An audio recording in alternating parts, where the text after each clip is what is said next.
कहानी की शुरुआत में हम देखते हैं कि एक अंडे को इंजेक्शन लगाया जाता है जिससे सेल डिवीजन के जरिए एक नया अंडा बनाया जाए। इसके बाद हम बहुत सारे लोगों को देखते हैं जो कि वॉक ऑफ फेम को सेट कर रहे होते हैं, जो कि बड़े बड़े सेलिब्रिटीज के लिए किया जाता है। इस सेलिब्रिटी का नाम एलिजाबेथ स्पार्कल्स है और वो अपने टाइम की बहुत बड़ी स्टार है, लेकिन समय के साथ उसकी जवानी और स्टारडम दोनों हल्के पड़ जाते हैं। फिर इसके बाद हम एलिजाबेथ को देखते हैं जो कि एक फिटनेस टीवी शो को होस्ट करती है। एलिजाबेथ का आज 50वां बर्थडे है और हर कोई उसे विश कर रहा है। इसके बाद उसका बॉस उसे अकेले में मिलने के लिए बुलाता है और इनडायरेक्टली बोलता है कि तुम्हारा टाइम खत्म हो चुका है क्योंकि तुम अब 50 की हो चुकी हो और तुम्हारी जवानी तो कब की खत्म हो चुकी है। उसके कहने का मतलब था कि अब उन्हें एलिजाबेथ की नीड नहीं है, जिससे वो दुखी हो जाती है और फिर वो अपने घर के लिए निकलती है। वो रास्ते में देखती है कि उसके बैनर एड को हटाया जा रहा था। ये देखकर उसका दिल टूट जाता है और वो डिस्ट्रैक्ट हो जाती है, जिस चक्कर में उसका एक्सीडेंट हो जाता है। खैर लकीली वो बच जाती है और उसे मामूली चोटें ही आती हैं। डॉक्टर भी उसका फैन होता है और उसे बर्थडे विश करता है, लेकिन एलिजाबेथ रोने लगती है। डॉक्टर के जाने के बाद जो कंपाउंडर होता है वो अजीब तरह से एलिजाबेथ की स्पाइन को चेक करने लगता है, जबकि डॉक्टर उसे पहले सब कुछ ओके बता कर गया था। इसीलिए एलिजाबेथ को ये अजीब लगता है।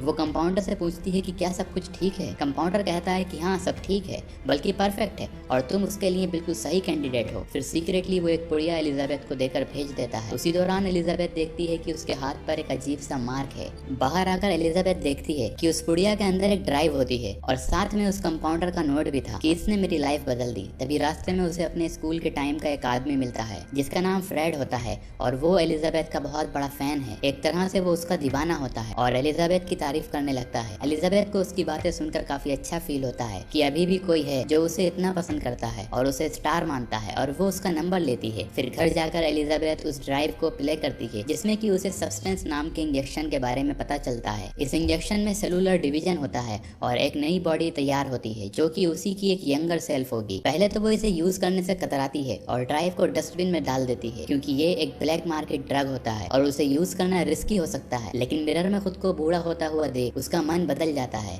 उसे एहसास होता है कि उसे सब्सटेंस की नीड है, जिसके बाद वो उसे ऑर्डर करके मंगा लेती है। इसके अंदर कई सारी चीजें होती हैं जैसे कि एक्टिवेटर डोज, जिसके बारे में क्लियर लिखा था ये सिंगल यूज के लिए है, और साथ में कुछ और भी चीजें होती हैं। वो एक तरह से पूरी किट होती है। अब एलिजाबेथ एक्टिवेटर को अपनी बॉडी में इंजेक्ट करती है, जिसके बाद उसे बहुत तेज दर्द होता है और उसे चक्कर आने लगते हैं और वो जमीन पर गिर जाती है और तड़पने लगती है। अब थोड़ी देर में ही उसकी बॉडी पैरालाइज हो जाती है और वो चाह कर भी हिल नहीं पा रही। तभी उसकी बॉडी में बदलाव होने शुरू हो जाते हैं। उसकी आंखों की पुतली मल्टीप्लाई होकर 2 हो जाती हैं, जैसा कि स्टार्टिंग में अंडे के साथ हुआ। और फिर उसकी बैक को चीरकर कोई बाहर आता है जो कि एलिजाबेथ की यंगर सेल्फ होती है। अपने नए शरीर को देखकर वो काफी खुश हो जाती है। वो एक बार फिर से जवान और खूबसूरत दिखाई दे रही थी। फिर वो अपनी पुरानी बॉडी की कमर को सुई से सिलकर टांका लगाने लगती है और ये सीन काफी हार्ड। दरअसल पुरानी एलिजाबेथ मरी नहीं है, बल्कि वो सिर्फ अनकॉन्शियस स्टेट में है और वो उसे फूड सप्लाई किट के साथ जोड़ देती है जैसा कि इंस्ट्रक्शन में बताया गया। अब अपनी नई बॉडी में एलिजाबेथ को काफी बढ़िया फीलिंग आ रही थी और वो इसे एंजॉय कर रही थी। अगले दिन जब वो शावर लेकर बाहर आती है तो अचानक से उसके सर में बहुत तेज दर्द होता है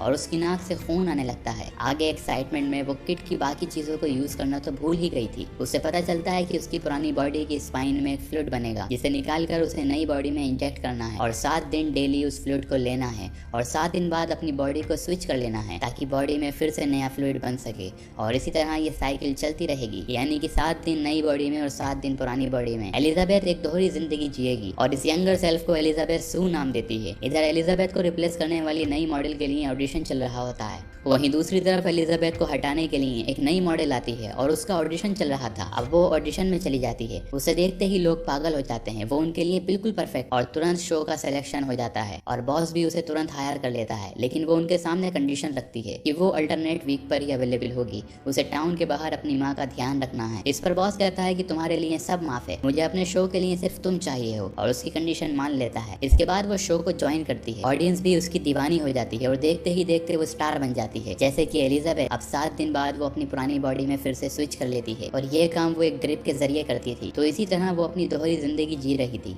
अभी तक तो सब सही चल रहा था, लेकिन फिर एक गड़बड़ हो जाती है। जब वो सू के रूप में एक लड़के के साथ एंजॉय कर रही होती है तो अचानक से सू की तबीयत खराब हो जाती है और उसकी नाक से खून आने लगता है। वो किसी उसी तरह खुद को संभालती है। उसे पता चलता है कि फ्लूइड खत्म हो चुका है और उसे तुरंत अपनी बॉडी को स्विच करना होगा, लेकिन अभी उसे ये नहीं करना था। उसे उस लड़के के साथ अभी और टाइम स्पेंड करना था। और यहीं पर सू एक बहुत बड़ी गलती करती है। वो रूल तोड़ देती है और अपना टाइम बढ़ाने के लिए वो पुरानी बॉडी से एक्स्ट्रा फ्लूइड लेती है। और अपनी संतुष्टि के बाद जब वो बॉडी स्विच करती है तो उसे पता चलता है कि उसकी एक उंगली खराब हो गई। वो किसी 100 साल की बुढ़िया की उंगली लग रही थी। इससे एलिजाबेथ परेशान हो जाती है और वो कस्टमर केयर वालों को ये बताती है कि मेरी यंगर सेल्फ ने गड़बड़ कर दी है। तो कस्टमर केयर कहता है कि भूलो मत, तुम एक ही हो।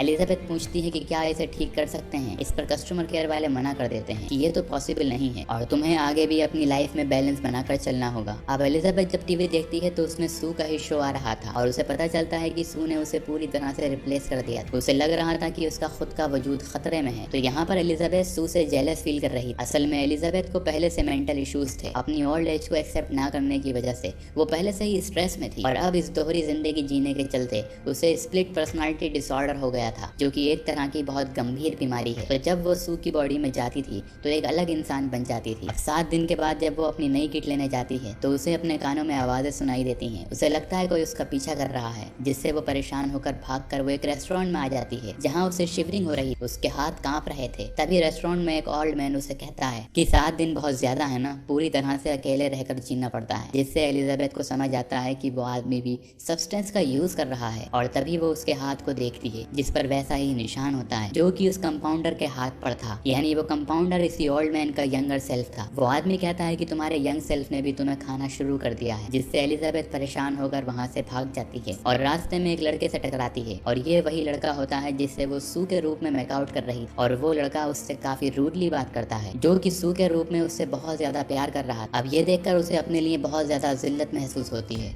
और उसे फ्रेड की याद आती है, जो उस रूप में भी उसे पसंद करता था और वो उसे डेट के लिए पूछती है। फ्रेड तुरंत मान जाता है, लेकिन जब वो तैयार होकर जाने लगती है तो उसकी नजर सू पर पड़ती है।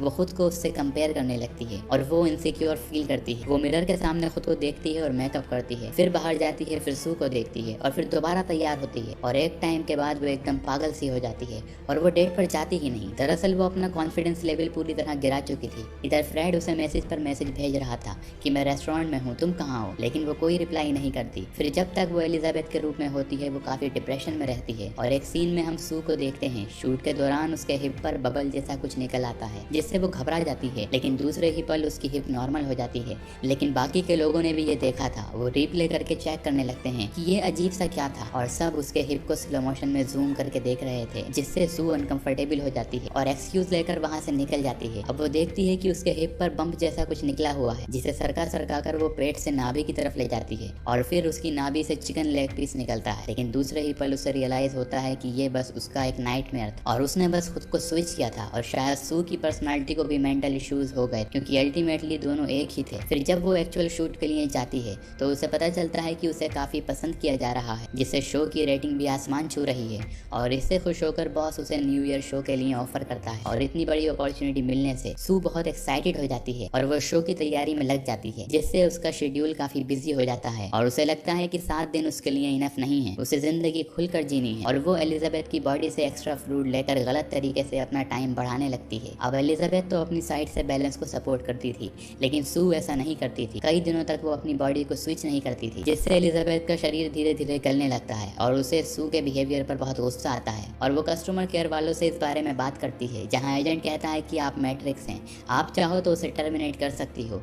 इस पर वो पूछती है कि ऐसा करने से सब कुछ पहले जैसा हो जाएगा, पर एजेंट कहता है कि नहीं, पहले जैसा कुछ नहीं हो सकता, लेकिन अगर आप चाहो तो इसे यहीं रोक सकते। लेकिन एलिजाबेथ सू को खत्म करने का फैसला ले नहीं पाती और इस बार जब सू का टर्न आता है तो वो भूल जाती है कि एलिजाबेथ भी कोई चीज़ है और वो उसकी बॉडी से फ्लड लेने लगती है। वो उसे स्विच नहीं करती और इसी तरह 3 महीने बीत जाते हैं और अगले ही दिन न्यू ईयर के शो की डेट थी। लेकिन इस बार जब वो एक्स्ट्रा फ्लूइड निकालने लगती है तो उसे पता चलता है कि एलिजाबेथ की बॉडी में फ्लूइड बनना ही बंद हो गया है और मजबूरी में उसे अपनी बॉडी स्विच करनी पड़ती है, जहाँ पर वो खुद को देखकर ही डर जाती है। उसकी कमर झुक गई थी और वो 200-300 साल की एक चुड़ैल लग रही थी। लेकिन हैरत की बात तो ये थी कि वो इस कंडीशन में भी जिंदा थी और ये एक श्राप जैसा लग रहा था। अब एलिजाबेथ फैसला करती है कि उसे सू को खत्म करना होगा, नहीं तो वो उसे ही खत्म कर देगी और वो उसे टर्मिनेशन वाला इंजेक्शन लगा देती है। लेकिन फिर उसे रियलाइज होता है कि उसे सू की नीड है, उसके जरिए उसे फिर से इतना बड़ा मौका मिला है और CPR सू को ठीक करने की कोशिश करती है और खुद को स्विच करने लगती है। लेकिन इस बार बहुत ही अजीब चीज होती है। 1 साल साथ दोनों ही बॉडी कॉन्शियस स्टेट में आ जाती हैं, जहां दोनों एक दूसरे को देखकर चौंक जाती हैं। तभी सू वो टर्मिनेशन वाला इंजेक्शन देख लेती है, जिससे वो समझ जाती है कि एलिजाबेथ उसे मारना चाहती है। इसके तुरंत बाद वो एलिजाबेथ पर अटैक कर देती है और अब बॉडी और कमजोर होने की वजह से एलिजाबेथ उसका सामना नहीं कर पाती और सू भी उसे बहुत ही बुरी तरह से मारती है और तब तक मारती है जब तक एलिजाबेथ का शरीर बेजान होकर नहीं गिर जाता और फिर वो शो के लिए चली जाती है। लेकिन मेकअप रूम में उसे अजीब सा फील होता है और वो खांसने लगती है और वॉशरूम चली जाती है। तभी खांसते खांसते उसके दांत झड़ने लगते हैं और थोड़ी देर में उसका शो था और उसके साथ ये सब हो रहा था, जिससे वो पागल सी हो जाती है। दरअसल उसे जो इंजेक्शन लगाया गया था ये उसी का असर था, क्योंकि उसने अपने मैट्रिक्स को मार दिया था और उसके बिना वो सरवाइव कर ही नहीं सकती थी। वैसे दोनों ही रीजन हो सकते थे। तभी उसे याद आता है कि थोड़ा एक्टिवेटर बचा हुआ है, जिससे वो एक नई बॉडी बनाने के बारे में सोचती है और फिर वो वहाँ से जाने लगती है। लेकिन तभी सू को देखने इन्वेस्टर आते हैं। जब उसका बॉस उसे परेशान देखता है तो उससे कहता है कि क्या तुम ठीक हो। अब वो मुंह खोलती तो उसके दांत दिख जाते, इसीलिए बस हाँ में अपना सर हिलाती है। इस पर बॉस कहता है कि हंस के दिखाओ। इसके बाद उन्हें बड़ी सी फेक स्माइल दिखाकर यकीन दिलाती है कि सब ठीक है और उनके जाते ही वहाँ से भागने लगती है और लिफ्ट में जब बटन दबाती है तो उसका नाखून भी निकल जाता है, यहाँ तक कि उसका एक कान भी टूट कर गिर जाता है। अब वो जैसे तैसे खुद को संभालती है और बड़ी ही मुश्किल से अपने घर पहुँचती है और उस एक्टिवेटर को ढूंढ कर निकालती है। दरअसल इस एक्टिवेटर के लिए बताया गया था कि ये सिर्फ एक ही बार यूज हो सकता है, लेकिन स्टिल वो उसे इंजेक्ट कर लेती है